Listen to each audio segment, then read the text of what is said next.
Mind media, the voice of India. ఇది భారతీయ స్వరం.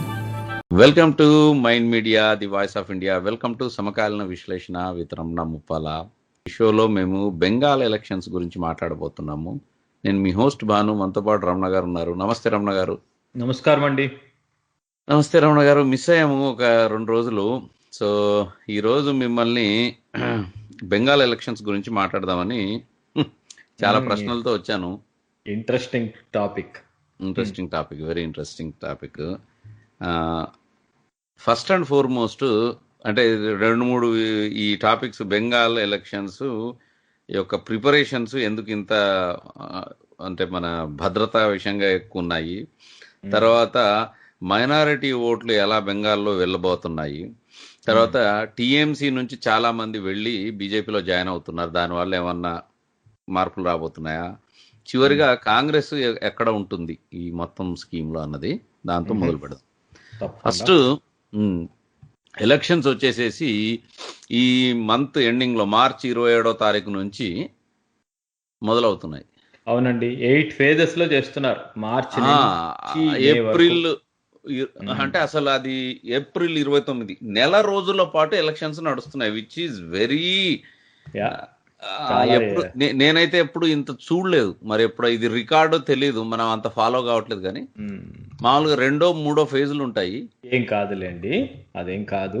ఎప్పుడు 7 phases ఉన్నాయి బెంగాల్లో. 7 phases ఎప్పుడు 6-7 కి తక్కువ ఎప్పుడు లేవు వెస్ట్ బెంగాల్లో. ఫేజ్ 6-7 ఉంటాయి, దాటాయి. నెల రోజుల పైనే ఉంటుంది వెస్ట్ బెంగాల్ ఒకటి. మీకు నెంబర్ ఆఫ్ ఫేజులు ఎప్పుడు ఎక్కువగా ఉండే ఎలక్షన్ చెప్తాను మీకు. జమ్మూ అండ్ కాశ్మీర్ లో చాలా ఎక్కువ ఫేజులు ఉంటాయి. ఎప్పుడు జనాలు లేరు కదండి అక్కడ. ఇప్పుడు ఇక్కడ అంటే మీకు 6-7 కోట్ల మంది ఉన్నట్టున్నారు బెంగాలీ, కానీ చెప్పేది జమ్మూలో లేరు కదా. జమ్మూలో లేరు, జమ్మూ అండ్ కాశ్మీర్ లో లేరు. కానీ అక్కడ ఏంటంటే ఎక్స్టర్నల్ థ్రెట్, ఇన్సర్జెన్సీ వలన ఎక్కువ ఫేజులు జరుగుతుంది అక్కడ అన్నమాట. కానీ అక్కడ కూడా నేను ఎప్పుడు 5 phases చూసినట్టు గుర్తు నాకు అక్కడ. అంటే వెతికితే దొరుకుతాయి, మన గూగుల్ చేసుకుంటే. కానీ ఇప్పుడు 6 phases యూపీలో జరిగేవి, 5 phases to 6 phases వెస్ట్ బీహార్లో జరుగుతాయి ఎప్పుడు ఫేజులు, నెంబర్ ఆఫ్ ఫేజెస్. అస్సాంలో కూడా 4 phases ఎలక్షన్ జరుగుతుంది. వెస్ట్ బెంగాల్లో 5 phases తక్కువ ఎలక్షన్ ఎప్పుడూ లేదు. ఇటీవల రోజుల్లో, పాత రోజుల్లో ఎప్పుడో బ్యాలెట్ బాక్సుల రోజుల దగ్గరికి వెళ్తే ఉంటాయేమో. కానీ ఇన్ని చెప్తున్నా కానీ 8 phases ఇదే రికార్డ్. అదే 8 ఫేజులు, అది నెల రోజులు దాటింది. నెల రోజులు కామన్. ఇప్పుడు మన ఇండియాలో ఏంటంటే ఈ లాలెస్నెస్ ఎక్కువ ఉండి, లా అండ్ ఆర్డర్ ప్రాబ్లం ఉన్న స్టేట్స్ అన్నిట్లో ఈ నెల రోజులు అనేది కామన్. మనం అది ఇంకా పట్టించుకోక్కర్లేదు. ఇక కొన్నాళ్ళు పడుతుంది ఇవన్నీ సెట్ అయ్యేటప్పటికల్లా. స్ట్రక్చర్ రావాలి, సెక్యూరిటీ స్ట్రక్చర్, ఆటోమేటిక్ స్ట్రక్చర్ వస్తే కానీ ఇవన్నీ మామూలు అవ్వవు. కానీ 8 phases is a very big thing అండి.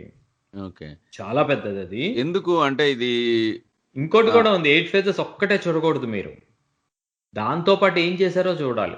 నెంబర్ ఆఫ్ పోలింగ్ బూత్స్ ఉంటాయే, అవును, 35% పాత దానికంటే పెంచారు. అంటే ఆలోచించుకోండి మీరు. ఇప్పుడు అంటే 100 బూతులు ఉండే దగ్గర 135 బూత్లు వచ్చాయి. ఎందుకట్లా? పోలింగ్ బూత్స్ అంటే number of people who go to polling booth reduces. పేరుకి ఏంటంటే ఇది సక్సెస్ స్టోరీ చూశారు బీహార్లో అన్నమాట. అది కోవిడ్ వలన దూరంగా ఉంచొచ్చు, జనాలు తక్కువగా గుమికూడకుండా ఉంటుంది. ఒక పోలింగ్ బూత్లో మోర్ దాన్ 1000 ఓట్స్ లేకుండా సింగిల్ పోలింగ్ బూత్లో నెంబర్ని పెంచుకుంటూ వెళ్ళటం, మల్టిపుల్ ఫేజెస్ పెట్టడం వలన ఏమవుతుందంటే ఒక ఫేజ్కి యావరేజ్న 35 సీట్స్ కంటే లేవు. 294 సీట్స్ టోటల్ వీళ్ళవి బెంగాల్లో. ఒక్క సింగిల్ ఫేజ్కి 35-40 అలా ఉన్నాయన్నమాట. అంటే ఎంతోమంది వీళ్ళందరినీ paramilitary forces already 925 paramilitary forces దించారు, కంపెనీస్ ఆఫ్ పారామిలిటరీ ఫోర్సెస్ దించారు అనమాట. సో వాళ్ళని ఒక చోట ఫోకస్ చేయించడం, so that free and fair poll, అందరూ ఓటు వేయటానికి వీలుగా, కోవిడ్ ఉన్నా లేకపోయినా హెల్త్ కండిషన్స్ చూసుకుంటూ సెక్యూరిటీ తోటి ఓటు వేయించాలనే సదుద్దేశంతో ఈ నెంబర్ ఆఫ్ ఫేజులు పెట్టడం జరిగింది. ఇండియాలో నెంబర్ ఆఫ్ చాలా ఎక్కువ అండి, చాలా ఎక్కువ. మన బీహార్లో కూడా అలానే పెంచేశారు నెంబర్ ఆఫ్ పోలింగ్ బూత్స్ ని అన్నమాట. సో ఒకటి ఆలోచించుకోవాలి, ఇవన్నీ ఏంటంటే ఇమ్మీడియట్ సెన్సేషనలిజం తోటి మాట్లాడతారు చాలా మంది. మనలాంటి వాళ్ళని చాలా పెద్ద అయిపోతున్నాం అనమాట. సో మనం చిన్నప్పటి నుంచి చూసాం ఎలక్షన్స్. 1990 నేను నాకు ఊహ ఉన్నప్పటి నుంచి నేను ఎలక్షన్స్ బాగానే ఫాలో అయ్యేవాడిని 1980s నుంచి అనమాట. అప్పట్లో మన ఎలక్షన్ ఓటింగ్ టోటల్ పర్సంటేజ్ 55%, 54%, 45% కూడా ఉండేది ఉత్తరప్రదేశ్, బీహార్ అలాంటి చోట్లయితే అవును. అనమాట. సో ఇప్పుడేంటి, యావరేజ్ లో పోలింగ్ పర్సంటేజ్ అనే వర్డ్ వింటే దానికి లో అంటే అర్థం 65% ఉంటుంది.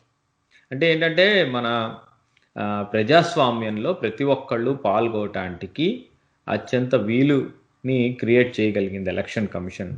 ఎట్లా అంటే ఫస్ట్ ఆటోమేషన్ ఎక్కువైపోయింది ఈ ఈవీఎంస్ తోటి. మళ్ళీనేమో ఈ నెంబర్ ఆఫ్ పోలింగ్ బూత్స్ పెంచారు. భయం లేకుండా ఓటేయటం కోసం సెక్యూరిటీని పెంచారు.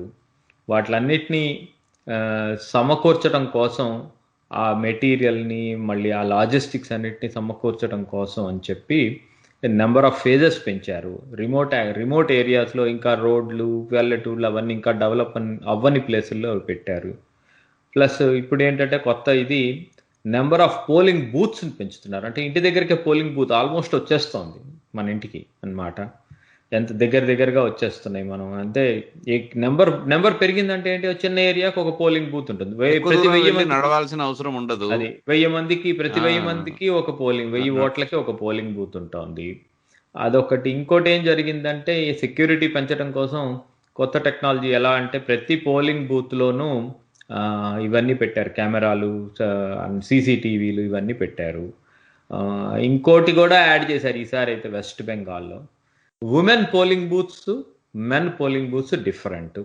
ఉమెన్ పోలింగ్ బూత్స్లో ఉమెనే ఉంటారు, సెక్యూరిటీ కూడా ఉమెనే ఉంటుంది. అలాంటివన్నీ చేశారనమాట అది. సో ఇప్పుడు సెక్యూరిటీ ఫోర్సెస్లో కూడా ఆడవాళ్ళు ఉన్నారు కదా చాలామంది, వాళ్ళని పెడతారు. అప్పుడు ఏమవుతుందంటే ఎవరైనా ఇది కొన్ని కేసులు వచ్చాయి లాస్ట్ టైం. మగవాళ్ళు ఆడవాళ్ళ బుర్కా వేషంలో వచ్చేసి ఓట్లు వేయటం ఇలాంటివి జరిగాయి. అవి కూడా అవకాశం ఉండదు, ఆడవాళ్లే ఉంటారు కాబట్టి వాళ్ళే ఆ బుర్కాను ఓపెన్ చేసి చూసి ఆడవిడే అని చెప్పి చెక్ చేసి లోపలికి పంపిస్తారు. ఓకే.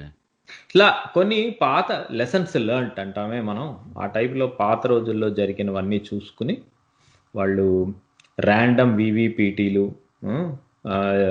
ఈవీఎంస్ కోసం నెంబర్ ఆఫ్ పోలింగ్ బూత్స్ పెంచేయటం, ఒక్కొక్క పోలింగ్ బూత్కి 1000 నుంచి 1500 ఓట్లు మాత్రమే ఉండేటట్టు 8 ఫేజులు చాలా పకడ్బందీగా చేశారు. Almost 900 companies of paramilitary forces. So అంతా దించారంటే చాలా ఎక్కువ కదండి. చాలా ఎక్కువ. ఆ స్టేటు మీరు అన్నిటినీ అలా ఒకలాగా చూస్తే ఎట్లా అండి, west Bengal is the most lawless state in India. ఒకప్పుడు ఆ పొజిషన్లో బీహార్ ఉండేది. ఆ బీహారు అన్నిటినీ దాటిపోయి అసలు లా అండ్ ఆర్డర్ అనేది కొంచెం కూడా లేని పరమ నీచమైన, అండ్ సారీ ఫర్ సేయింగ్, పరమ నీచమైన సిచ్యువేషన్లో ఉన్న స్టేట్ అది. ఆ స్టేట్లో అసలు ఏమి రూల్స్ రెగ్యులేషన్స్ ఏమి ఉండవు. పొలిటికల్ మర్డర్స్ అనేది లైక్ మనం కాఫీ కప్తో 4 సార్లు కాఫీ తాగినట్టు 4 మర్డర్ల టైప్లో జరుగుతూ ఉంటాయి అక్కడ. ఇప్పుడు ఇన్ని పెట్టారు, ఒక్కటి కూడా జరగకుండా ఉంటుందేమో చూడండి. God forbid, but there will be lots of violence ఆ స్టేట్లో. ఇన్ని కంపెనీస్ పెట్టండి, ఎంత చేసినా పొలిటికల్ వైలెన్స్ ఆ స్టేట్లో. సో అవన్నిటినీ వాళ్ళేమి ఊరికే ఎంత 9 కంపెనీలు అన్నారా? 900 అంటే ఎంత, సుమారు 1,00,000 మంది దాకా ఉంటారా? ఎంత ఉంటారు? ఈజీగా ఉంటారు. కంపెనీకి మర్చిపోయాను నేను అది, 100 సోల్జర్స్ ఎంత ఉంటారు ఒక్కొక్క కంపెనీకి. అది ఓకే. సో అయితే విచిత్రం ఏంటంటే ఎంత లాలెస్ డిస్ట్రిక్ట్స్ ఉన్నాయంటే 24 పరగనాస్ అని ఒక డిస్ట్రిక్ట్ ఉంటుంది. అవును. మాక్సిమం వైలెన్స్ ఎప్పుడు వింటాం మనం అక్కడి నుంచి. కల్కట్టా, మిడ్నాపూర్, కల్కట్టా ఏరియాస్ ఇవన్నీ, హౌరా, ఇవన్నీ కూడా చాలా వైలెంట్ ఏరియాస్ అన్నమాట అవన్నీ. విశేషం ఏంటంటే 24 పరగనాస్లో ఒకే డిస్ట్రిక్ట్లో మల్టిపుల్ ఫేజెస్ ఎలక్షన్ జరుగుతోంది ఈసారి. జనరల్లీ ఒక డిస్ట్రిక్ట్ ఒక ఫేజ్లో వెళ్ళిపోతుంది, అలా కూడా కాదు ఈసారి. జనరల్లీ అలా ఉంటుంది సార్, అలా కూడా కాదు. ఈవెన్ ఎ సింగిల్ డిస్ట్రిక్ట్ ఈ స్ప్రెడ్ అక్రాస్ మల్టిపుల్ ఫేజెస్. అది దట్స్ రియల్లీ అంటే మ్యాసివ్, మామూలుగా కాదు ఇది మటుకు ఈసారి వీళ్ళు పెట్టింది. అంటే మెయిన్ ఇష్యూ శాంతి భద్రతల్ని తీయాలని. అవును, శాంతి భద్రతలు అక్కడ అంటే ఇప్పుడు అక్కడ వాళ్ళు ఏ గొడవని ఇంటర్నల్ ఇంటెలిజెన్స్ తీసుకుంటారండి. ఇవన్నీ వాళ్ళేమి అన్నిటినీ మనం తప్పు పట్టకూడదు. అన్నిటినీ కూడా ఏదో ఒక సస్పిషన్ తోటి అన్నమాట చూడకూడదు. వాళ్ళు నేను చిన్నప్పటి నుంచి ఎలక్షన్స్ చూస్తున్నాను. పోలింగ్ బూత్స్ లోంచి వెళ్ళిపోయి మొత్తం పోలింగ్ బూత్ లో ఉండే ప్రతి ఒక్కడిని కొట్టి చొక్కాలు చించేసి అన్నీ చేసేసి ఆ బూత్ లో ఉండేవన్నీ ఎత్తుకెళ్ళిపోయేవాళ్ళు. ఈవీఎంలు పెడితే ఈవీఎంలను కూడా పగలగొట్టారు. ఈ వైలెన్స్ ఉన్న ఏరియాస్లో, పొలిటికల్ వైలెన్స్ ఎక్కువ ఉన్న ఏరియాస్లో అవి జరుగుతాయి. సో ఐ థింక్ నా లెక్కలో వాళ్ళు ఇది మటుకు మంచిదే. అదే ఒక నెగిటివ్ థింగ్ ఉంటుంది. ఎప్పుడు మల్టిపుల్ ఫేజెస్ అయితే ఏమవుతుందంటే ఉన్నట్టుండి ఏదో ఒక ఈవెంట్ జరిగింది అనుకోండి ఈ మధ్యలో, ఆ ఈవెంట్ వలన నెరేటివ్స్ మారిపోతూ ఉంటాయి అనమాట. అదొక్కటి నెగిటివ్ అయితే ఉంటుంది. ఇంకోటి ఏమైందా, అదొక నెగిటివ్. రెండో నెగిటివ్ చెప్తాను మీకు ఏమవుతుందో. ఫస్ట్ ఫేజ్లో 35 సీట్లలో జరిగాయి అనుకోండి. కష్టపడి వీళ్ళన్ని రూల్స్ అయినా పెడతారు. ఏమనంటే ఇదిగో ఎగ్జిట్ పోల్ బయటకు చేయకూడదు, ఒపీనియన్ పోల్స్ ఇంక ఇవ్వకూడదు, ఇట్లాంటి రూల్స్ అన్నీ పెడతారు. కానీ టెక్నాలజీ ఎలా పెరిగిపోయింది ఇవాళ రోజున. ఎవరో ఒకళ్ళు ఎగ్జిట్ పోల్ తీసేసి ఏదో రూపంలో ట్విట్టర్లోనో ఫేస్బుక్లోనో ఎక్కడో పెడతారు. ఎవరు ఆపలేరు. మీరు వెళ్ళి కంప్లైంట్ చేసినా అది నేను అందుకని పెట్టలేదు, ఇది నేను ఎప్పటిదో నా ఓన్ పర్సనల్ పోస్ట్ ఏదో చెప్తారు అప్పుడు అనమాట. సో కొన్ని నెగిటివ్స్ ఉన్నాయి. మల్టిపుల్ ఫేజెస్ వల్ల ఏమవుతుందంటే ప్రజలలో నెరేటివ్స్ని మార్చటానికి అవకాశం ఉంటుంది. అలాంటివి జరుగుతాయి అన్నమాట. కానీ డెమోక్రసీ విన్ అవ్వాలంటే మటుకు నెంబర్ ఆఫ్ పీపుల్ భయం లేకుండా వెళ్ళి ఓటు వేయటం అనేది ప్రథమ కర్తవ్యం. సో దాని లెక్కలో ఆలోచించుకుంటే ఇది మంచిదే. ఇలాంటి స్టేట్స్ లో ఇది చాలా ఓవరాల్ గా ఇంత దాదాపు 1,00,000 మంది పారామిలిటరీతోని ఎలక్షన్స్ జరగబోతున్నాయి కాబట్టి శాంతి భద్రతలకి ఏం ప్రాబ్లం ఉండదు అని మనం కోరుకుందాం. ఆ స్టేట్ లో నాకు తెలిసి అదే ఇంతగా ఎప్పుడు ఇంతమంది పోలీసులని అంటే ఉంది సార్, ఎప్పుడు ఉందండి ఇది. ఇంతమంది అంటే ఎప్పటికంటే ఎక్కువ ఉందనేది ఒప్పుకుంటాను. కానీ అదేమి విచిత్రంగా ఏం లేదు. నాకు 6 phases 7 phases నార్మల్ గా బెంగాల్లో జరిగే వ్యవహారం ఇది ఎప్పుడు ఉండేది. అది లెఫ్టిస్టులు ఎక్కడుంటే అక్కడ వైలెన్స్ ఉంటుందండి. ఆ స్టేట్ ని సర్వనాశనం చేసి పెట్టారు ఈ కమ్యూనిస్ట్ పార్టీల వాళ్ళు. అక్కడ ఏమైపోయిందంటే కల్చర్ అంతా కూడా ఆ టైప్ కల్చరే. పేరు కాంగ్రెస్, తృణమూల్ కాంగ్రెస్, లెఫ్ట్ అని వేరు వేరు పేర్లు ఉన్నా కూడా ఆ పొలిటికల్ సెటప్లో అది కొన్ని 30 ఏళ్ళు దాటిపోయింది ఆ స్టేట్. వాళ్ళకి ఏంటంటే అపోనెంట్స్ని చంపేయటం అనేది అదేదో ఒక పిట్టల ద్వారా పిట్టల్ని కాల్చుకున్నట్టు కాల్చుకుంటూ ఉంటారు వాళ్ళు. వాళ్ళకి అది ఏముంది అంది, అడవుల్లో నక్సలైట్లు వేరే వాళ్ళని చంపినట్టు వీళ్ళు సిటీల్లో కాల్చుకుని వస్తూ ఉంటారు వీళ్ళు. బెంగాల్లో దాదాపు ఇందాక 8 కోట్లు అన్నా కానీ అది 8 కాదు, 9 కోట్ల వరకు ఉన్నారు పాపులేషన్. అవునండి. 9 కోట్లలో దాదాపు 2 కోట్ల పైచిలుకు ముస్లిమ్స్ ఉన్నారు. 2011 సెన్సస్ ప్రకారం అయితే వాళ్ళ total population of Muslims in west Bengal is 27% అన్నమాట. 2011 ఇప్పుడు 10 ఏళ్ళు అయింది. సో అది కూడా ఏంటంటే అప్పట్లో కూడా కొంత కౌంట్ చేయకపోవటం వలన అలా ఉంటుంది.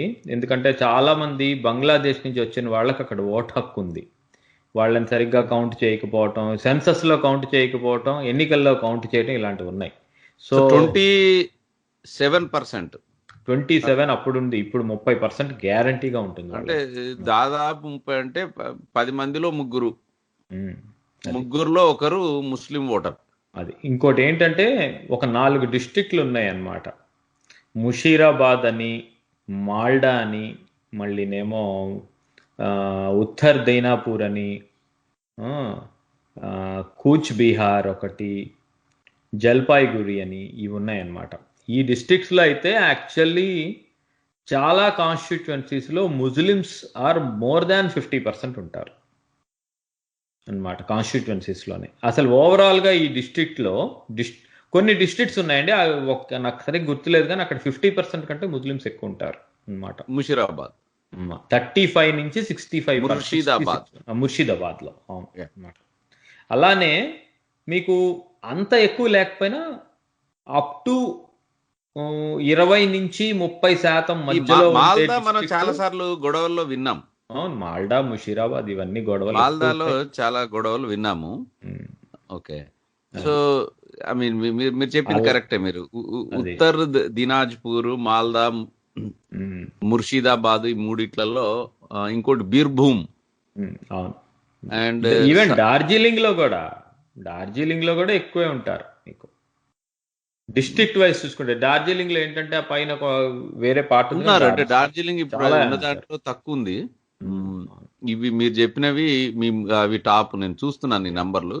మళ్ళీనేమో ముర్షిదాబాద్ 20 66. నుంచి 30% మధ్యలో ఉండే డిస్ట్రిక్ట్స్ ఏంటంటే దక్షిణ్ దినాపూర్లో తక్కువ, ఉత్తర్లో ఎక్కువ. అలానే మళ్ళీ భీర్భూమ్, మళ్ళీనేమో బీర్భూమ్, సౌత్ పరగణాస్ ఆ, దీంట్లో ఉన్నారు. పూర్వ బర్ధమాన్, మళ్ళీనేమో ఇలా ఉన్నాయి కొన్ని డిస్ట్రిక్ట్స్ అన్నమాట.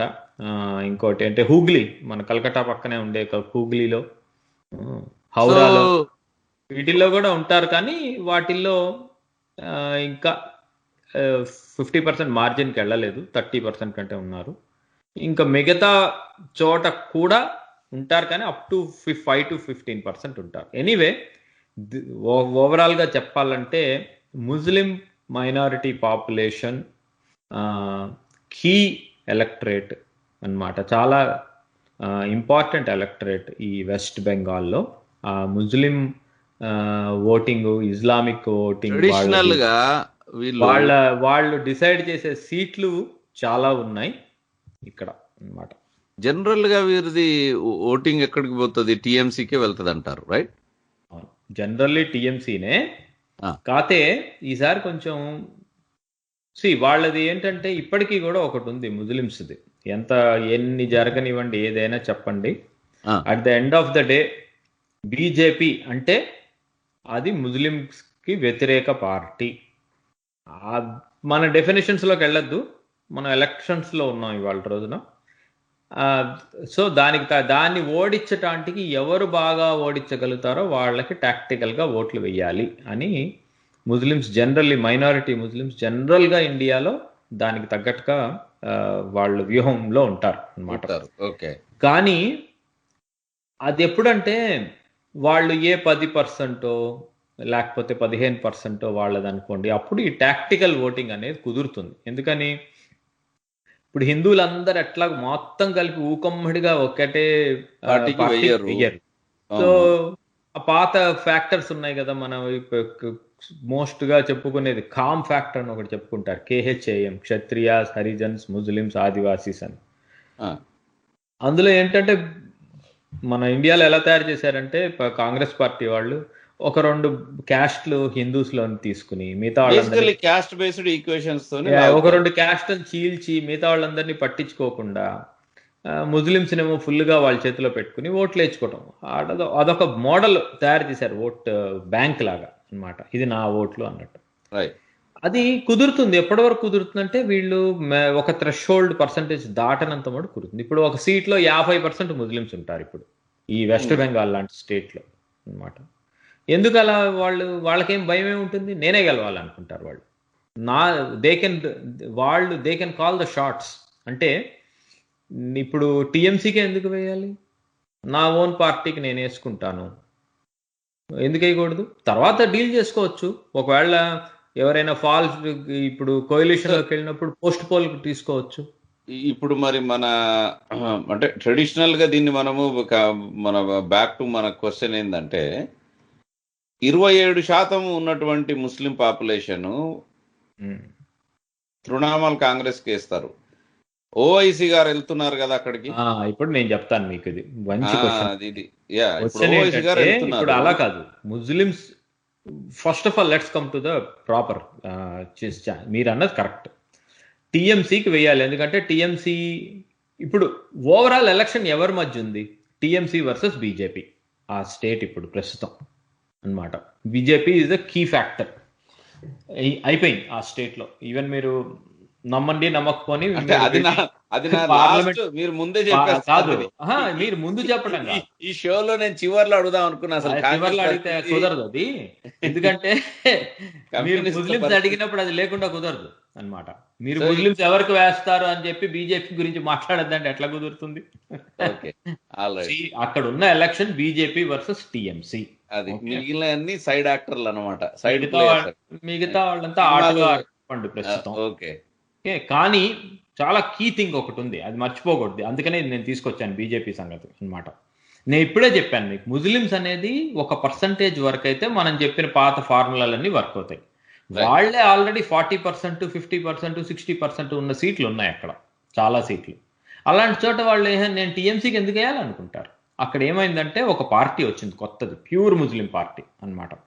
దాని పేరు ఏంటంటే, వాళ్ళు గొప్పగా పేరు పెడతారు, ముస్లిం పార్టీ అని పెట్టుకోకుండా ఇండియన్ సెక్యులర్ ఫ్రంట్ అని పెట్టారు దానికి అన్నమాట. దాని మెయిన్ చీఫ్ ఎవరంటే అబ్బాస్ సిడిక్కి అన్నమాట, ఐఎస్ఎఫ్కి. అది. సో వాళ్ళు ఏం చేశారు, వాళ్ళు ఈసారి లెఫ్ట్ ఫ్రంట్, కాంగ్రెస్ పార్టీ, ఈ ఈ సిడిక్కి పార్టీ, ఈ మూడు ఉన్నాయి కదా ఐఎస్ఎఫ్, ఈ మూడు కలిసి సీట్ షేరింగ్ అయిపోయింది అన్నమాట. మొత్తం 294 సీట్స్లో ఏం చేశారంటే, లెఫ్ట్ ఫ్రంట్ ఏమో 105 సీట్స్, 105, కాంగ్రెస్ పార్టీ 92, ఐఎస్ఎఫ్ 37 అన్నమాట. ఇవి అక్కడ వాళ్ళ డివిజన్. అంటే ప్యూర్లీ వాళ్ళు ఏం చేసేసారంటే, ప్యూర్ ముస్లిం పార్టీ తోటి లెఫ్ట్ ఫ్రంట్ కాంగ్రెస్ కోalition లో గెలిపోయింది. దీని మీద ఇప్పుడు కూరలో తిరగమాత టైప్ లో మన ఓవైసీ గారు, నేను కూడా ముస్లిం పార్టీయే, నేను వెస్ట్ బెంగాల్లో మొత్తం నుంచి ఉంటానని ఈయన ఎంఐఎం తీసుకుని వెళ్తున్నారు. ఎంఐఎంని పాన్ ఇండియా ముస్లిం పార్టీ తయారు చేయాలని ఆయన కంకణం కట్టుకున్నారనమాట, మన హైదరాబాద్ ఓవైసీ గారు. సో ఎక్కడైనా ఎక్కువ ముస్లిమ్స్ ఉన్న చోట ఆయన సొంతగా పెడుతున్నారు. ఆయన ఫస్ట్ ఈయనతోటి కలుద్దాం అనుకున్నారు, ఈ సిడిక్కి తోటి. సిడిక్కి వాళ్ళు పో అన్నారు. అనేటప్పటికల్లా సిడిక్కి వాళ్ళ ఐఎస్ఎఫ్, లెఫ్ట్, కాంగ్రెస్ ఏమో ఒకటి. ఇప్పుడు ఓవైసీ అంటే నేచురల్లీ వాళ్ళంతటా వాళ్ళే గెలుద్దాము, ఇతనితో ఏంటి అని అనుకున్నారా? వాళ్ళ స్ట్రాటజీ ఏంటంటే, జనరల్లీ కలిస్తే బాగుంటది కదా, కలిస్తే బాగుంటుంది. కానీ ఏమైపోయింది, వాళ్ళిద్దరికి వైపు నుంచి ఆల్రెడీ అంత పెద్ద పార్టీ వాళ్ళే 105, 92 ఈ లెవెల్కి దిగిపోయాయి అన్ని పార్టీలు. ఇంకా షేర్ ఇంకెంతమందికి ఇచ్చుకుంటారు? ఆల్రెడీ ఒక లోకల్ ముస్లిం పార్టీ ఉంది కదా, ఓవైసీ అంటే out side Muslim party, regional గా బెంగాల్ యొక్క లోకల్ ముస్లిం పార్టీ ఐఎస్ఎఫ్, దానికి ఇచ్చుకున్నారు వాళ్ళు అన్నమాట. సో విషయం ఏంటంటే, వీళ్ళందరూ, నేను ఎందుకు ఇంత స్లోగా ఇవన్నీ చెప్తున్నానంటే, ముస్లిం ఓట్ కోసం కాంపిటీషన్ హైయెస్ట్ లెవెల్లో ఉంది ఈ స్టేట్ లో అన్నమాట. ఒకటి తృణమూల్ కాంగ్రెస్ 27%, 2,70,00,000 మంది ముస్లిమ్స్ ఉన్నారు. 27% ఎప్పుడు చూడకూడదు మీరు. మొత్తం కలిపి 27% చూసారంటే 27 కదా, ఇంకా మిగతాది ఉంది కదా అనుకోవచ్చు. అది యావరేజ్, అది 27 అనేది. అట్లా ఎట్లా ఉంటుంది? డిస్ట్రిక్ట్ కి ఇన్ని సీట్లు అని ఉంటాయి. కొన్ని డిస్ట్రిక్ట్ లో 60% ముస్లిమ్స్ ఉన్నారు. సో నేచురల్లీ అక్కడ అందరూ వాళ్ళ కోసమే కాంపిటీషన్ లోకి వెళ్ళిపోతారు ఉంటారు. ఓకే, అది అక్కడ ఇంపార్టెంట్ ఏంటంటే. సో మరి తృణమూల్ కాంగ్రెస్ కి రావా అని మీరు అన్నారు అనుకోండి, ఖచ్చితంగా వస్తాయి తృణమూల్ కాంగ్రెస్ కి. ఎందుకంటే, కానీ ఇప్పుడు కమింగ్ బ్యాక్ టు నా ప్రశ్న, ఈ సెక్షన్ లో మనము ముస్లిం ఓటు ఎటుపోతుంది అన్నదానికి ఇప్పుడు మీరే దాన్ని ఓపెన్ అప్ చేశారు. తృణమూల్ కాకుండా ఇప్పుడు ఆ రిక్కీ మెజారిటీ ఆఫ్ ఓటు తృణమూల్కి వెళ్తుందండి. అంటే ఏ కాన్స్టిట్యుయెన్సీలో అయితే వాళ్ళ ముస్లిం ఓటు కనుక 15%, 13%, 10%, లేకపోతే అరౌండ్ 20% వరకు, అప్ టు 20% వరకు ముస్లిమ్స్ ఉండే సీట్లు ఉంటాయి కదా, ఆ సీట్లలో అవి మొత్తం తృణమూల్ కాంగ్రెస్కు వెళ్తాయి పక్కా, మోస్ట్లీ అందులో అన్నమాట. ఇంకా కాకపోతే ఏదైనా థ్రెషోల్డ్ 20% దాటిన తర్వాత ఏమిటంటే, ఈ సిడిక్కి పార్టీ కానీ లేకపోతే మన ఎంఐఎం పార్టీ కానీ వాళ్ళ యొక్క ఇంపార్టెన్స్ పెరుగుతుంది అన్నమాట. ఎందుకంటే ముస్లిమ్స్ కూడా ఏమనుకుంటారంటే, మన ముస్లిం పార్టీకి వేసుకుందాము అనుకుంటారు. త్రిముఖ పోటీ జరిగి ఒకవైపు తృణమూల్కి తగ్గి ఈ కాంగ్రెస్ సివిక్కి గారు, ఆయన సిడిక్కి, ఆయన పేరు సివిక్కి గారి పార్టీ ప్లస్ కమ్యూనిస్టులకి కొంత పోయి ఇటు అటు అయిపోయేసి బీజేపీకి అక్కడ ఏమన్నా అలాంటివి కూడా జరగచ్చు అంటారు. ఇప్పుడు ముస్లిం ఓటు బ్రేక్ అవటం అన్నది ఇది ఇక్కడ కీ అవకాశం ఉంది, చీలుతుంది కొన్ని ఎక్కడైతే. టాప్ ఈయన ఓవైసీ గారు ఆయన పెడుతున్నాడు కదా, అందరు కాంపీట్ చేస్తారు. అబ్దుల్ వర్సెస్ అబ్దుల్ జరుగుతుంది ఇక్కడ. ఓకే. అది కాళ్ళు అబ్దుల్ చీలే వార్. ప్లేసులు ఉంది, చీలని ప్లేసులు కూడా ఉన్నాయి అన్నమాట. అది ఓకే. సో ఓవరాల్ గా ఎటు వెళ్తా చెప్పండి. Let us conclude this area like overall గా ఈ ఎక్కువ ముస్లిం ముస్లిం ఉన్నటువంటి ఓట్లు, ఎక్కువ ముస్లిం ఓవరాల్ గా, మీరు ఓవరాల్ గాని మళ్ళీ ముస్లిం ఎక్కువ ఉన్నదాన్ని రెండు కలపకూడదు, ఓదానికి సంబంధం లేదు. ఓవరాల్ గా స్టేట్ లో నెంబర్ ఆఫ్ ముస్లిమ్స్ ఎక్కువ మంది తృణమూల్ కాంగ్రెస్ కే ఓటు వేస్తారు. ఓకే. కానీ తప్పదు. కొన్ని ఏరియాస్ ఉంటాయి, ఆ ఏరియాస్ లో మటుకు తృణమూల్కి వేయకుండా ఈ సిడిక్కి ఇప్పుడు 38 సీట్స్ లో సిడిక్కి నుంచి ఉంటాడు. ఆ 38 సీట్స్ లో ఆయనకి మంచి గ్రిప్ రావచ్చు. ఓకే. So definitely okay. అంటే ఆయన గెలుస్తారా పార్టీ గెలవరా అవన్నీ మనం ఇప్పుడు చెప్పలేము. బట్ ఈసారి ఏంటంటే ముస్లిం ఓట్లకి వేరే పార్టీ ఉంది ఇక్కడ. మన హైదరాబాదు డౌన్ టౌన్ కనుక ఎంఐఎం ఉన్నట్టు వెస్ట్ బెంగాల్కి ఇప్పుడు ప్యూరెస్ట్ ముస్లిం పార్టీ ఉంది. దాని పేరు ఇండియన్ సెక్యులర్ ఫ్రంట్ అని పెట్టుకున్నారు. అస్సాంలో కూడా ఒక ప్యూరెస్ట్ ముస్లిం పార్టీ ఉంది, దాని పేరు ఏయుడిఎఫ్. అలానే బెంగాల్కి ఇప్పుడు ఒక ప్యూరెస్ట్ ముస్లిం పార్టీ ఉంది. అది ఫండమెంటల్గా మనం అర్థం చేసుకోవాలి. వాళ్లతోటి కాంగ్రెస్ పార్టీ లెఫ్ట్ కోయలిషన్లో పెట్టుకుంది. Congress is playing pure minority vote politics in west Bengal. అది కూడా మోస్ట్ ఇంపార్టెంట్ లైన్ మన శ్రోతలు నోట్ చేసుకోవాలి. ఇప్పుడు ఈ సిద్దిక్కి గారి పార్టీ ఉంది కదా, దానికి అంటే మామూలుగా చెప్పాలంటే మన వాల్యూ కన్సిడరబుల్ వాల్యూ చీల్చేలాగా ఉందంటారా వాళ్ళకి, లేకపోతే ఊరికే? మంచి పవర్ఫుల్ పార్టీ అది, చాలా పవర్ఫుల్. యాక్చువల్లీ ఎంఐఎం కంటే కూడా చాలా powerful party. MIM in Hyderabad కంటే కూడా సిడిక్కి ఇన్ వెస్ట్ బెంగాల్ ఇదే very powerful one. Siddiqui okay. Siddiqui గారు మొత్తం గారు అంటే ఆయన పార్టీ పేరు చెప్పా కదా నేను, అదే Indian secular front Abbas Siddiqui, అది ఆయన పేరు అనమాట. ఆయన 37 సీట్స్ లో నుంచి ఉంటున్నాడు. That's big number. ఆ స్టేట్ లో 37 seats are there where there is greater than 50% Muslims. అవే తీసుకుంటాడు ఆయన. ఓకే. సో ఓవరాల్ గా ఏంటంటే డెఫినెట్లీ అబ్దుల్ వర్సెస్ అబ్దుల్, అంటే Muslim vote bank can split. Yes, split అవుతుంది. ఎందుకంటే ఇప్పుడు ఒకే చోట అందరూ వాళ్లే ఉన్నారనుకోండి. ఓకే. బిఫోర్ సరే, ఇది ఇంకా I think we need to rap this section. Last దీంట్లోనే ముస్లిమ్స్ కమ్యూనిస్టులకు ఓటు వేస్తారా అక్కడ? అంటే జనరల్ గా చెప్పాలంటే ఈ కోయలిషన్ ఇది జరిగింది చూసారా, 105 294లో 105 ఏమో left front, 92 Congress party, 37 ISF జరగక ముందు జరిగిన తర్వాత అయినా సరే లెఫ్ట్ కాంగ్రెస్ అనేవి ఎలా తయారైపోయినాయంటే వెస్ట్ బెంగాల్లో ప్రస్తుతం ఉన్న పరిస్థితుల్లో పొలిటికల్ సెటప్ లో రెండు కూడా మనం చిన్నప్పుడు ఆటలో పెద్ద పెద్ద పిల్లలు ఆడుకుంటూ చిన్న పిల్లల్ని ఆడుతూ వాళ్ళు అవుట్ అయినా అవుట్ అవ్వకపోయినా ఆడిస్తూ ఉండేవాళ్ళం. వాళ్ళని ఏమనేవాళ్ళం? ఆటలో అరటిపండు. ఈ రెండు పార్టీలు యాక్చువల్లీ రెండు ఒకప్పుడు రూల్ చేసినవి ఇవి. ఆ స్టేట్ ని కాంగ్రెస్ పార్టీ రూల్ చేసింది, లెఫ్ట్ ఫ్రంట్ రూల్ చేసింది. బట్ దోస్ టూ ఆర్ ఇప్పుడు ప్రస్తుతం ఆటలో అరటిపండు అసలు వెస్ట్ బెంగాల్ పాలిటిక్స్ లో. అంటే అంత పెద్ద పార్టీ ఇట్లా. ఇప్పుడు నేను ఇందాకటి నుంచి 5-10 నిమిషాలు పావుగంట నుంచి చెప్తున్నా కదా, ఇప్పుడు లెఫ్ట్ కాంగ్రెస్ ఐఎస్ఎఫ్ కలిసి నుంచి ఉంటాయండి అని, వాళ్ళు ముస్లిమ్స్ పార్టీ పెట్టుకున్నారు, చీలుస్తారు, అది ఇది చాలా చెప్పా కదా. ఇప్పటికీ కూడా ఈ మొత్తం ఫ్రంట్ కలిపి కూడా when it comes to seats, number of seats winnowing అనే దానికి వస్తే వీళ్ళందరూ కూడా ఆటలో అరటిపండే ఇప్పటికీ. So basically minority vote split అవుతుంది, అయినప్పటికీ తృణమూల్ వర్సెస్ బీజేపీ. అది చూడాలి. మైనారిటీ ఓటుని స్ప్లిట్ కొన్ని చోట్ల చేయగలుగుతారు, not considerable number of places. కొన్ని డిస్ట్రిక్ట్స్ లో కొన్ని చోట్ల చేయగలుగుతారు. మిగతా చోట్ల ముస్లిం ఓటు తృణమూల్ కాంగ్రెస్ కే వెళ్తుంది పక్కా. ఓకే, పక్కా. ఎందుకంటే ఒకటి ఫండమెంటల్స్ మారవు ఎప్పుడు. ఫండమెంటల్ గా బీజేపీ గెలిచేటట్టు ఉంది ఆ స్టేట్ లో. ముస్లిమ్స్ ఇప్పుడు తృణమూల్ కాంగ్రెస్ సపోర్ట్ చేయకుండా వేరే వాళ్ళకి ఓట్ చేస్తే బీజేపీ గెలిచే అవకాశం ఎక్కువైపోతుంది. వాళ్ళు ఎందుకని దానికి గెలవటానికి అవకాశం ఇస్తారు ఇలాంటి సిచ్యువేషన్ లో?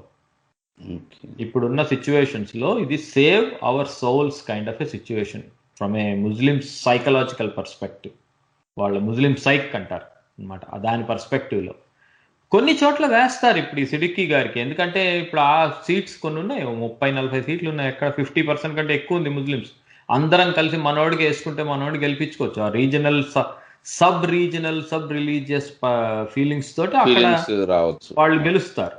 ఐ మీన్ అట్లాంటి వాటిల్లో కొన్ని చోట్ల పార్టీ పరంగా పార్టీ ఇంకా బతికుండాలని ఉంటుంది కదా ఆ స్టేట్ లో. లెఫ్ట్ కాంగ్రెస్ ఏంటంటే ఇట్లాంటి వాడి హెల్ప్ తీసుకుని అసెంబ్లీలోకి 10 సీట్లో 20 సీట్లతోటో మొత్తం కలిపి వెళ్దాము, ట్రై చేద్దాము అన్నది అది. ఇంకోటి ఏంటంటే వాళ్ళు ఏం చూసుకుంటారంటే లెఫ్ట్ కాంగ్రెస్ ఐఎస్ఎఫ్ మన ముగ్గురం కలిసి కనుక ఏదైనా ఒక నెరేటివ్ని సృష్టించగలిగితే ఈ స్టేట్లో బీజేపీ గెలిచినా కూడా తృణమూల్ కాంగ్రెస్ కంప్లీట్గా ఓడిపోయింది అనుకోండి, ఇప్పుడు నెక్స్ట్ ఈ అపోజిషన్ మనమే కాబట్టి ఫ్యూచర్ని బిల్డ్ చేసుకోగలుగుతాం. ఇప్పుడు ఫ్యూచర్ బిల్డ్ చేసుకోవడం కోసం అని చెప్పి వాళ్ళు ముగ్గురు ట్రై చేస్తున్నారు. కాకపోతే వాళ్ళ ముగ్గురు యొక్క ట్రయల్ మటుకు purest of the purest Muslim oats తోటి రావాలి అని ట్రై చేస్తున్నారు వాళ్ళు. అది డిఫరెన్స్. అక్కడ మీరు మోస్ట్ ఇంపార్టెంట్ డిఫరెన్స్ ఏంటంటే పాన్ బెంగాలీ పార్టీలు ఇవి లెఫ్ట్ కాంగ్రెస్ ఒకప్పుడు. అంటే బెంగాల్లో హిందూ ముస్లిం ఇలాంటి వాటిలతోటి కాకుండా ఉన్న ఒక ఐడియాలజికల్ పార్టీస్ అవి అన్నమాట. ఆ ఐడియాలజికల్ పార్టీల ఐడియాలజీ మొత్తం పక్కన పారేసి purest of the purest Muslim vote bank మీద డిపెండెన్సీ తోటి అసెంబ్లీలోకి వెళ్ళి తృణమూల్ కాంగ్రెస్ కంటే పొరపాటున మనం కనుక ఎక్కువ సీట్లు వస్తే we can become a next opposition అనే స్ట్రాటజీ తోటి వాళ్ళు ముందుకెళ్తున్నారు. అది ఓకే, అది వండర్ఫుల్ అండి. సో నెక్స్ట్ ప్రశ్న, మీకు టిఎంసి నుంచి బీజేపీలోకి జంప్ కొడుతున్నారు, చాలా మంది బీజేపీలోకి టిఎంసి నుంచి జాయిన్ అవుతున్నారు. ముఖ్యంగా సువేందు అధికారి కదా ఆయన. అవునండి, చాలా బిగ్ షాట్ ఆయన. తృణమూల్ కాంగ్రెస్ కి వెన్నుపూస లాంటి వాడు. అతను మొత్తం పట్టుకొని ఆయన వెళ్ళిపోయాడు. ఆయన రైట్ హ్యాండ్ మమతా దీదీకి. అవును, అలాంటిది అతను పోయాడు అంటే మేము సో ఈ నేపథ్యంలో అంటే తృణామల్లో ఉన్న వాళ్ళందరూ కూడా కాంగ్రెస్ ప్లస్ కమ్యూనిస్టులను పట్టుకొచ్చి ఆమె బిల్డ్ చేసుకున్న పార్టీ, రైట్? ఆమె సొంతంగా 1940లో ఎప్పుడో 50లో 60లో 40లో ఆమె పుట్టే ఉండదు. ఆమె ఎప్పుడో 50లో లేకపోతే ఆమె కన్నా ముందు ఉన్న పార్టీని కాదు, ఆమె తయారు చేసుకున్న పార్టీలో ముఖ్యంగా కాంగ్రెస్, కమ్యూనిస్టులు అండ్ ముస్లిం సపోర్ట్ తో బిల్డ్ చేసుకున్న పార్టీ అది, రైట్? అవును, అంతే అంటారా?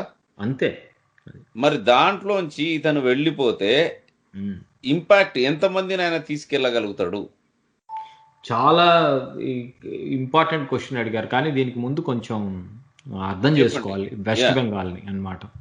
వెస్ట్ బెంగాల్లో అది ఎలా డెవలప్ అయిందంటే సొసైటీ కైండ్ ఆఫ్ ఒక రకమైన ఆధునిక భాషలో చెప్పాలంటే మోడర్న్ లాంగ్వేజ్లో, ఆ లాంగ్వేజ్ టర్మ్స్ వాడుతూ చెప్తున్నాను కానీ అన్నిటికీ వాటిని నమ్మను నేను అన్నమాట. ఆధునికమైన దాంట్లో చెప్పాలంటే most of the population is left population, అంటే left of center population, complete leftist type of population అక్కడ ఉంది. అంటే హిందువులు, ముస్లిమ్స్ని పక్కన పెట్టేస్తే హిందువుల్లో వాళ్ళందరూ కూడా, వాళ్ళెవరికి కూడా మన భారతదేశము ఒక సివిలైజేషనల్ స్టేటు, దీనికి పూర్వము ఈ ఈ డిపెండెన్సీ అంతా సనాతన ధర్మం మీద ఉంటుంది, దీన్ని ఫండమెంటల్గా చేసుకుని ఒక నేషన్ స్టేట్ని తయారు చేయాలి అనే బిలీఫ్స్కి లేని వాళ్ళు ఎక్కువ అక్కడ అన్నమాట. సో అందుకనే అక్కడ లెఫ్ట్ ఫ్రంట్ కానీ ఆ టైప్లోనే ఉండే కాంగ్రెస్ పార్టీ కానీ బాగా డెవలప్ అయినాయి. ఇంకోటి ఏంటంటే అక్కడ ఇంకోటి కూడా ఏంటంటే ఈవెన్ ఈ లేబర్ మూమెంట్స్, రోజుకి ఇన్ని గంటలే వర్క్ చేయాలి అన్నీ కూడా ఆ type of socialistic communism extreme లోనే ఉంది. అది పాపులేషన్ అలా ఉండేది అన్నమాట. అదే అసలు భారతదేశం కాకుండా ఏదో రష్యాలో, లేకపోతే చైనానో, ఎప్పుడు వాళ్ళ ఎట్లా అంటే క్యూబా, రష్యా, చైనా, వరల్డ్లో ఎక్కడైతే కమ్యూనిస్ట్ కంట్రీలు ఉన్నాయో వాళ్ళందరికీ డైరెక్ట్ రిలేషన్షిప్స్ ఉండేవి ఈ వెస్ట్ బెంగాల్ స్టేట్ తోటి అన్నమాట. అంటే అది ఇండైరెక్ట్ గా ఇండియాలో ఉన్నటువంటి రాష్ట్రమే కానీ ఏదో వేరే దేశంలో ఉండాల్సిన రాష్ట్రం అది. అలా అనకూడదు. అలా అనుకుంటే ఏమవుతుందంటే ఇప్పుడు మళ్ళీ దుర్గా వాళ్ళు పూజ పాండల్ జరిగింది, దుర్గా పూజ ఎగ్జాక్ట్లీ జరిగింది అనుకోండి, అది మనం మహారాష్ట్రలో గణేష్ పాండల్స్ టైప్ లోనే ఉంటుంది. అంటే అది ఒక అదొక యునిక్ వేలో వెళ్ళింది ఆ స్టేట్.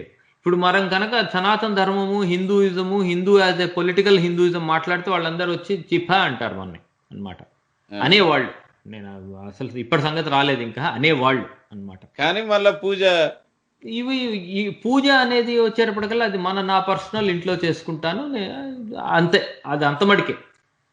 మళ్ళీ వాళ్ళది ఎట్లా అంటే ఏ లెవెల్కి వెళ్ళిపోయారంటే వాళ్ళు ఈవెన్ మ్యాట్రిమోనియల్ రిలేషన్షిప్స్ అవి కూడా అర్బన్ ఏరియాస్లో, కల్కట్టా ఇట్లాంటి చోటుకి వెళ్తే హిందూ ముస్లింని పెళ్లి చేసుకోవటం, ముస్లిం హిందూని పెళ్లి చేసుకోవడం, ఇవన్నీ వెరీ నార్మల్ అయిపోయింది అక్కడ అన్నమాట.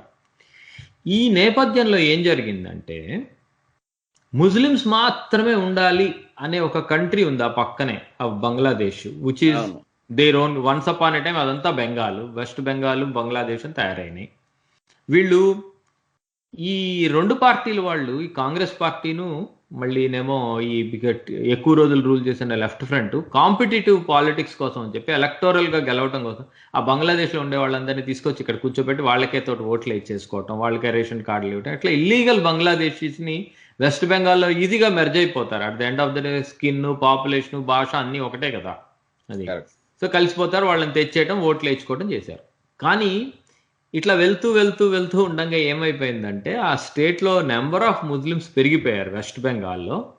ఆల్మోస్ట్ బంగ్లాదేశ్లోకి వెళ్ళిపోయి వెస్ట్ బెంగాల్ కలిసిపోయే స్టేజ్ వచ్చేసింది. ఇండియా నుంచి విడిపోయి ఇంకోసారి కనుక ముస్లిమ్స్ బంగ్లాదేశ్లో కలపాలి అనుకుంటే చాలా డిస్ట్రిక్ట్లు వచ్చేసాయి. ఇప్పుడు ఆ పార్టీషన్ 1947కి ఇప్పటికీ డిఫరెన్స్ చూసుకుంటే ఆ తరుణంలో ఏమైపోయిందంటే ఇక్కడున్న వాళ్ళకి వాళ్ళేమవుతున్నారు, వాళ్ళేమి ఈ లెఫ్టిస్ట్ ఐడియాలజీలోకి అంతమంది ఏం జాయిన్ అవ్వట్లేదు. వాళ్ళకి కావాల్సింది వాళ్ళ Islam has to be intact. ముస్లిమ్స్కేమో they didn't change into this modernism అన్నమాట. వాళ్ళది మటుకు వాళ్ళది వెరీ ఇంటాక్ట్, వాళ్ళ ఇస్లామిక్ ఉమ్మా వాళ్ళు అదంతా. సో వాళ్ళు ఎక్కువ వచ్చేసేసి ఏమైపోయిందంటే వీళ్ళ ల్యాండ్స్ వీళ్ళ మీద వీళ్ళకి థ్రెటనింగ్గా తయారైంది వాళ్ళకి. ఎప్పుడైతే వాళ్ళ పాపులేషన్ వలన, ముస్లిం పాపులేషన్ వలన థ్రెటనింగ్గా తయారైందో వీళ్ళకి ఉన్నట్టుండి ఒక దాన్ని ఏమంటారంటే ఒక షాక్, కల్చరల్ షాక్ తగిలింది నాన్ ముస్లిం పాపులేషన్. ఈ లెఫ్ట్ సరే, ఈ కమ్యూనిస్టు, లెఫ్ట్, సోషలిజము ఇవన్నీ కాదు, అసలు సేవ్ అవర్ సోల్స్, మనం ఉంటామో చచ్చిపోతామో తెలియదు అనే స్టేజ్ వచ్చింది కొంతమందికి.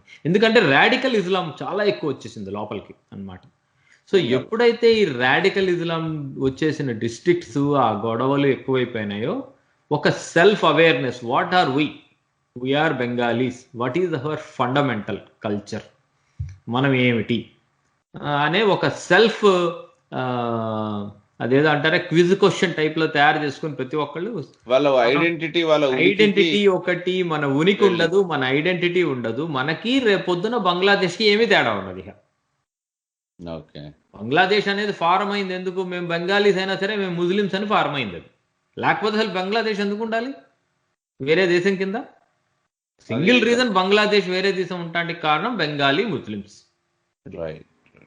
Single reason. అది మన ఇష్టం. అంటే ఇది ఓపెన్ గా మాట్లాడుకునేటప్పుడు మనం కరెక్ట్ అది అంటే మత ప్రాతిపదిక మీద, మతం అని కాదు, మత ప్రాతిపదిక మీద ఫార్మ్ అయిన రీజన్ అది బంగ్లాదేశ్ ని విడగొట్టారు. భాషాపరంగా అయితే ఈ వెస్ట్ బెంగాల్ కూడా ఉండకూడదు. మరి వీళ్ళు ఎందుకు మన దేశంలో ఉన్నారు? ఎందుకంటే వీళ్ళు హిందువులు కాబట్టి. కాకపోతే వీళ్ళు నేనేంటి కట్టర్ హిందూగా ఉండను, అందరితోటి కలిసి ఉంటాము అనుకున్నారు. ఆ కలిసి ఉండటం అనేది కొంచెం ఎక్స్ట్రా వెళ్ళి కలిసి ఉందాం అనుకున్నారు మిగతా దేశం వాళ్ళతో కంపేర్ చేసుకుంటే. ఆ ఎక్స్ట్రా ఏమైందంటే వాళ్ళకి వాళ్ళ లెక్కలో వాళ్ళకి దెబ్బ కొట్టింది అని తెలిసింది వాళ్ళకి అన్నమాట. యాక్చువల్లీ బీజేపీ ఏదో ఎక్కువ ప్రచారం చేసి పెరగటం కాదు అది జరిగింది. ప్రతి ఒక్కడి మనస్సులో వాళ్ళకి అర్థమైపోయింది ఇది ఈ రీజియన్ని మన సివిలైజేషనల్లీ, బెంగాలీ సివిలైజేషనల్ పురాతనమైన కల్చర్ బతికుండాలంటే ఇప్పుడు ఉన్న ఈ పర్టికులర్ పొలిటికల్ సెటప్స్ రన్ అవ్వవు. ఇలా రన్ చేస్తే అసలు డిజాస్టర్ ఇంకుండదు అనేది చదువు ఉన్నవాడికి, చదువు లేనివాడికి, అనామకుడికి, పేదవాడికి, ధనవంతుడికి ఎవడైనా సరే హిందూ అనేవాడు ఉంటే వాళ్ళందరికీ ఒక టైప్ లో అర్థం అయిపోయింది బ్రెయిన్ లోకి అన్నమాట. సో ఇది బ్యాక్గ్రౌండ్ అంటారా? అది చాలా ఇంపార్టెంట్ బ్యాక్గ్రౌండ్ ఇది ఈ పాలిటిక్స్ లో అన్నమాట. అది అందుకని ఏమైందంటే మోడీ ఫ్యాక్టర్ రాగానే వాళ్ళల్లో ఈ జాగృతి, అంటే ఇప్పుడు జాగృతి అంటే ఏమనాలంటే ఇప్పుడు బీజేపీ పరంగా మాట్లాడే వాళ్ళు సివిలైజేషన్ పరంగా మాట్లాడే జాగృతి అంటారు.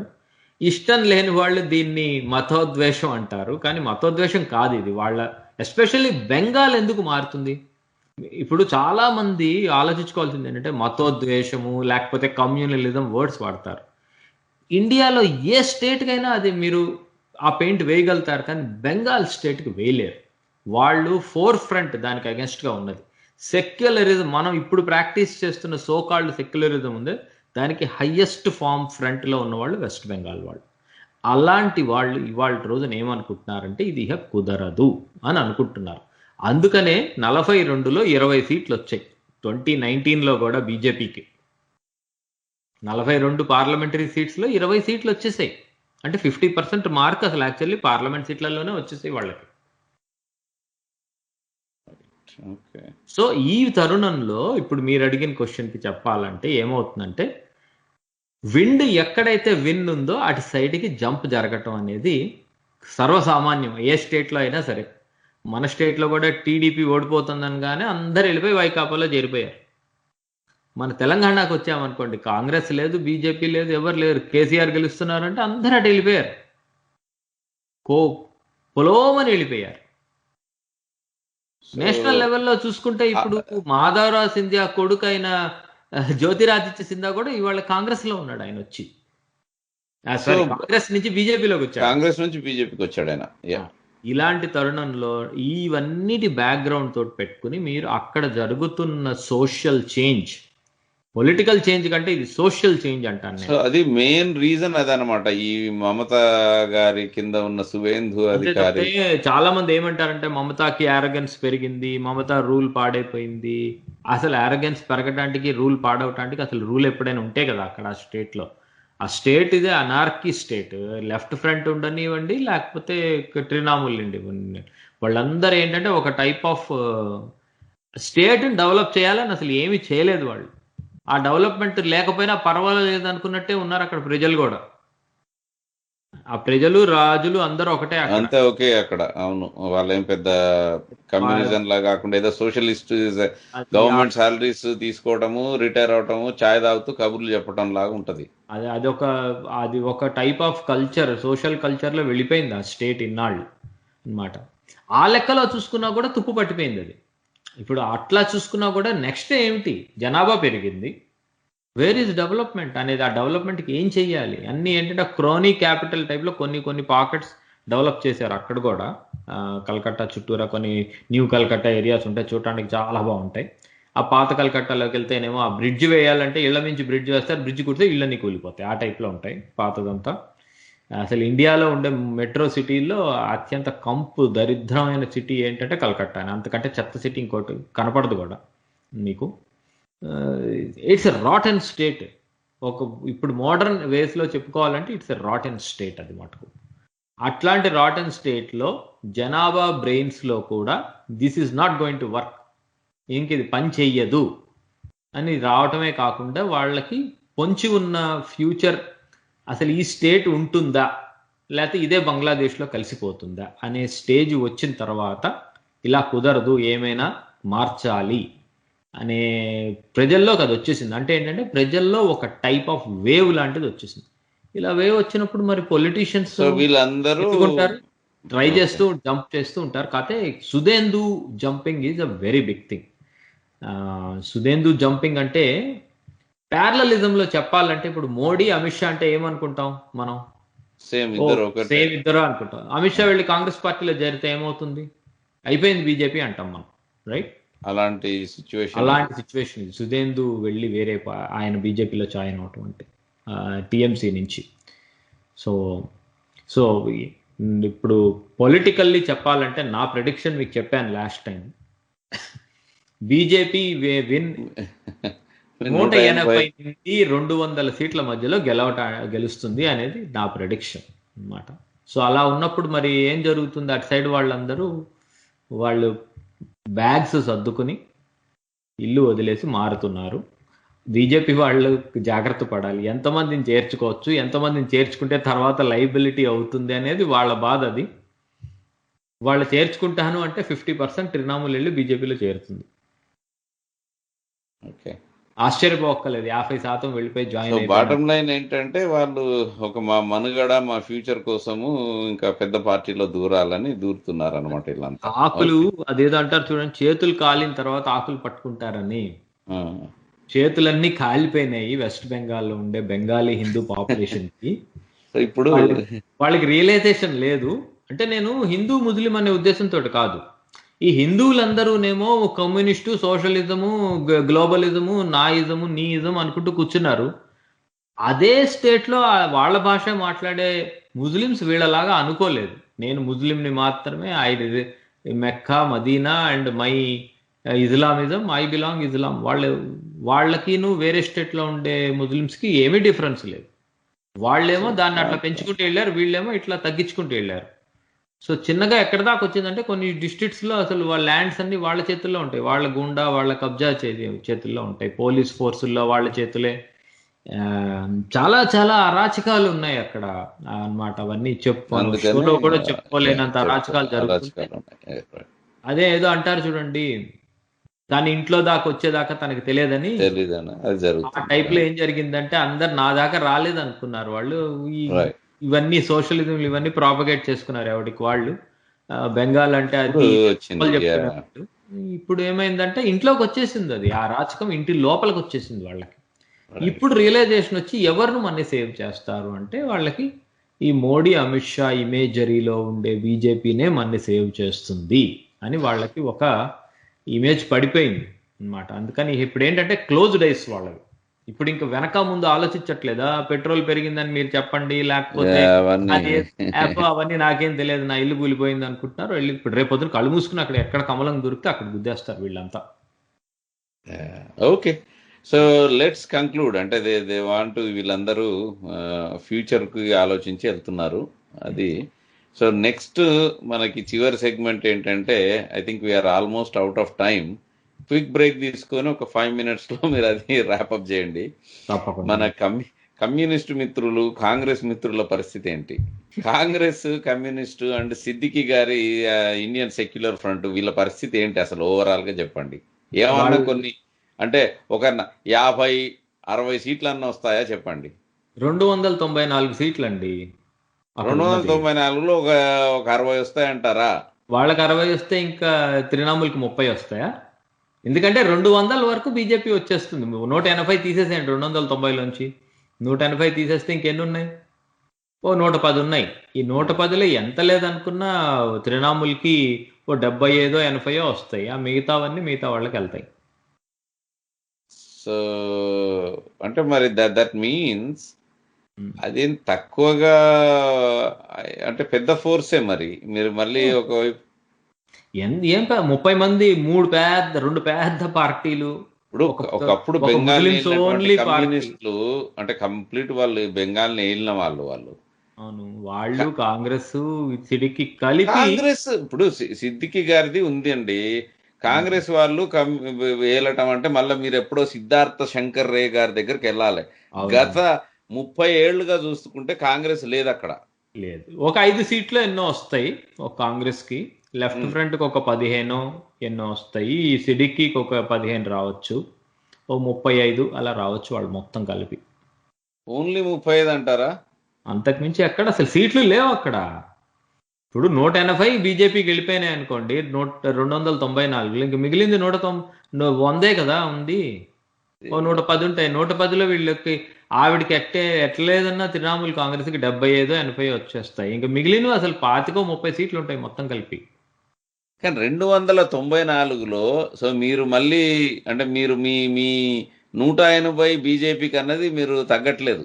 అది తగ్గటం ఏంటి, అసలు 200 వచ్చేస్తాయేమో అని డౌట్ గా ఉంది. అప్పటికే నేను కన్జర్వేటివ్ గా 180 అని చెప్తున్నాను. పోల్స్ లో ఇప్పుడు ఏం అట్లా ప్రీ పోల్స్ దీంట్లో ఏమో మీరు రావట్లేదు. ఇలానే నన్ను అడుగుతూ ఉండేవాళ్ళు, బీహార్ గురించి అలానే మాట్లాడారు మీరు. కాదండి, అంటే ఇప్పుడు ఉన్నదాని ప్రకారము 150 సి వరకు ఓటర్ది ఇప్పుడు ఇందాక ఎక్కడో చూస్తున్నాను నేను టైమ్స్ ఆఫ్ ఇండియాలో అక్కడ 150 వరకు మమతాకి రావచ్చు అని అంటున్నారు మళ్ళీ. వాళ్ళ ఇష్టం చెప్తూ ఉంటారులేండి. వాళ్ళు చెప్పేది వాళ్ళు చెప్తారు, నేను చెప్పేది నేను చెప్పాను.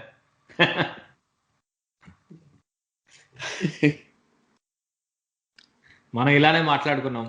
110 180 పోతే మీరు ఏదో 100 సో 100 సీట్లలో 170 సీట్లు పెడదాం బీజేపీకి. Okay, that leaves with 120 around. 120లో ఆవిడికి ఎంత లేదన్నా 80 సీట్లు వస్తాయి. ఓకే, ఈ 40 మన 40 ఈ ముగ్గురు మిత్రులందరూ కలిసి పంచుకుంటారు. అది మరి రాహుల్ గాంధీ గారు వారి ప్రచారాలు అంటే మనం అసలు తమిళనాడు గురించి మాట్లాడుకోవట్లేదు. అమర్ అక్బర్ ఆందోనీలో అక్బర్ పోర్షన్ లో తిరుగుతాడు ఆయన వెస్ట్ బెంగాల్లో. అదే కనుక ఇవాళ మధ్యప్రదేశ్ ఎలక్షన్ అయితే ఓ శివాలయానికి వెళ్ళి జనేదారి జంజం చొక్కా మీద జంజం వేసుకుని ప్రచారం చేస్తాడు ఆయన. ఇక్కడ మటుకు నెత్తి మీద ఆయన ప్రస్తుతానికి అంటే హీఈస్ బిజీ విత్ తమిళనాడు. తమిళనాడులో అసలు డిఎంకే ఇంత మటుకు ఇంకా సీట్లు ఎన్ని ఇస్తారో తెలియదు. అక్కడ తిరుగుతున్నాడండి ఆయన, అన్ని చోట్ల తిరుగుతున్నాడు, కానీ పుషప్స్ చేస్తున్నాడు, డాన్సులు చేస్తున్నాడు. కష్టం సార్, చాలా కష్టం. ఆయన ఉన్న పద్ధతిలో ఇప్పుడున్న పాలిటిక్స్ కి ఇమడదు. అది విన్ అవటానికి చేస్తున్నట్టుగా కనపడట్లేదు. ఊరికే టైం పాస్ లాగా ఉందంటారు. అది కుదరదు ఇప్పుడున్న పాలిటిక్స్ కి. వెస్ట్ బెంగాల్ ఎందుకు మారుతోంది అనేది ఆలోచించట్లేదు. ఇప్పుడు జనాభా ఉన్నట్టుండి మామూలు వాళ్ళు మతోన్మాదుల కింద మారరు. ఒకవేళ బీజేపీ మతోన్మాద పార్టీ అని అనుకుంటే కనుక, నిన్నటిదాకా మామూలుగా అందరూ వాళ్లే లెఫ్ట్ ఫ్రంట్ కిను మమతా బెనర్జీకి వేసిన వాళ్ళు ఎందుకు బీజేపీకి వేస్తున్నారు? ఎందుకు వేస్తున్నారు? అది ఆలోచించుకోకుండా ఇంకా అదే వేషాలే. లేదు, వాళ్ళకు కూడా అర్థమైపోయింది ఎట్లా గెలవమని చెప్పి. వాళ్ళు ఏంటంటే ఆ పెరిగిన ముస్లిం పాపులేషన్ ఎవరికి ఎక్కువ వస్తే ఫ్యూచర్ చూసుకుంటున్నారు వాళ్ళు. నేనా సెకండ్, నువ్వా సెకండ్ అనేది చూసుకుంటున్నారు అంతే. మరి కమ్యూనిస్టులు, అంత పట్టున్న కమ్యూనిస్టులు అట్లా ఇర్రిలవెంట్ అయిపోవడం ఏంటండి? విత్ ఇన్ ఒక 10-15 ఏళ్లలో అసలు వాళ్ళకి అయిపోయింది, అది చాప్టర్ క్లోజ్ అంతే. ఎప్పుడు కూడా దానికి ఒక పాత సామెత ఉంది, always you need to be base. Local బేస్ను వదిలేసి ఎక్కడెక్కడో ఐడియాలజీలు తెచ్చుకుని ఇక్కడ పెయింట్ వేసుకుని కూర్చుంటే ఎలా కుదురుతుంది అది? వాళ్ళు ఇప్పుడు వాళ్ళ పార్టీల వాళ్ళే ఎక్కువ బీజేపీలోకి వచ్చిందంత. అసలు వాళ్ళ ఓటర్సే బీజేపీ ఓటర్స్. విశేషం ఏంటంటే మీకు అసలు విడ్డూరం ఏంటంటే, పాత కమ్యూనిస్ట్ పార్టీ ఓటర్లే ఇవాళ రోజున బీజేపీ ఓటర్లు. అంటే కమ్యూనిస్ట్ పార్టీలో ఉండగా నాస్తికులు ఇవాళ సడన్లీ వీళ్ళందరూ హిందూ మతస్థులు అయిపోయారా? అంటే కమ్యూనిస్ట్ పార్టీ ఉందని చెప్పి అక్కడ ఓటేసిన వాళ్ళందరూ నాస్తికులు కాదు. అంటే వాళ్ళు కొన్ని లిబరల్గా ఉండాలి అని ఒక ఐడియాలజీతో వెళ్ళారు.